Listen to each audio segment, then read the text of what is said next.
Greetings from the Drover pub up in the Trossachs in Scotland. Now this pub is meant to be one of the most haunted pubs in Britain, let alone Scotland. Now before you say it and say the only thing that's haunted is the spirits behind the bar, and listen to this story. Now the Drovers pub has been a pub or halfway house since the 1700s. And back in the day, you used to have clansmen coming down from the highlands to sell their cattle to Stirling, Glasgow and the lower towns of Britain. This was a big time for the clans because one of their main incomes were the selling of cattle.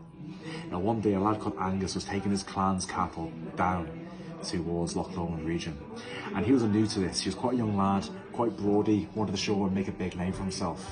So when he came to this pub, surrounded by big clansmen, famous clansmen, he puffed out his chest, drank as much as he could and tried to make him look like the big dog.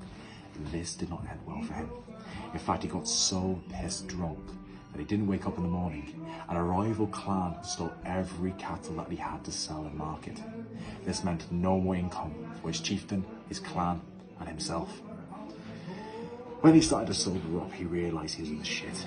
So he made his way back to the chieftain with nothing. No coin, no cattle, nothing. To say the least, the chieftain was pissed off. What he did was very brutal. In fact, his chieftain was known to be a bit of a brute.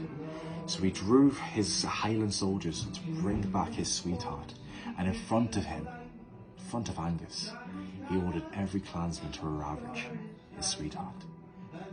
After that, they ordered his sweetheart to be hanged as well as the rest of his family, and sent to Angus never to come back to this region again, otherwise himself would be hanged.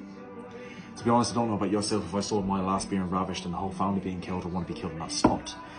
But they didn't. They wanted him to roam the lands in pain.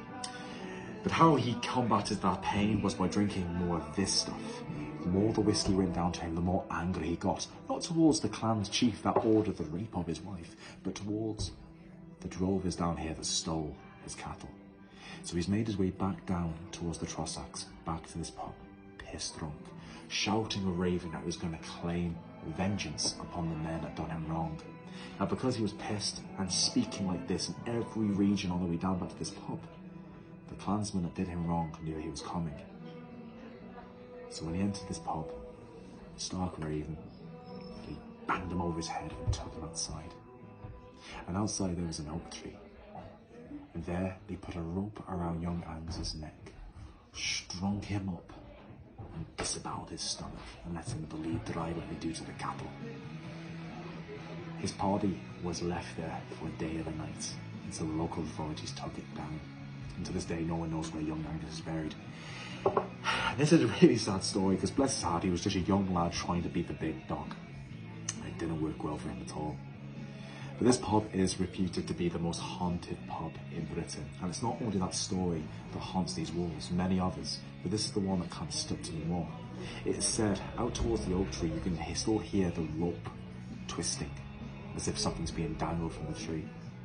People also feel senses of loathing, anxiety and pain, as if you have lost a loved one. And some people just feel a cold shiver that someone is watching them. Young Agnes's soul might be unrested, lingering around this glen, around this pub where he was hanged and disemboweled. One thing to take away from that is don't be the big dick if you're not. And keep your head down, and don't drink too much of this, because this is the poison of men. And young Angus, the whiskey in his blood, was drained outside his pub. A merry story from Scotland.